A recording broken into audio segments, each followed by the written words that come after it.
আমি তো ডিম দিয়ে ভাত খেতে খুব পছন্দ করি, আর এইরকম মজার তরকারি হলে তো আর কোনো কথাই থাকে।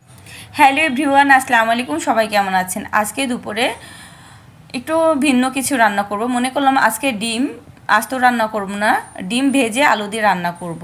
অনেক আপুরাই আছেন যারা এইভাবে কখনো রান্না করে খাননি, আর অনেকে আছে রান্না করে খেয়েছেন। যারা রান্না করে খাননি, এই ভিডিওটা তাদের জন্য। তো আমি সর্বপ্রথমে ডিমটা ভেজে নিচ্ছি। আমি কিন্তু 4টা ডিম নিয়ে নিয়েছি। তো এখন আমি ডিম ভাজছি। আপনাদের ভাইয়া আবার এইভাবে ডিম রান্না খেতে খুব পছন্দ করে, তাই মাঝে মধ্যেই আমি এইভাবে ডিম রান্না করে আপনাদের ভাইয়ার খাওয়াই। তো আমি পেঁয়াজটা লাল লাল করে ভেজে নিচ্ছি।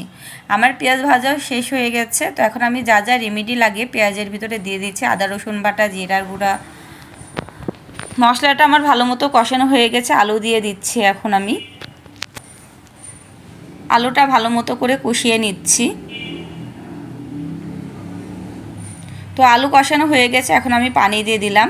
এইভাবে ডিম রান্না করলে কিন্তু পানি একটু বেশি করে দিতে হবে, কেননা আলুটা সেদ্ধ হবে।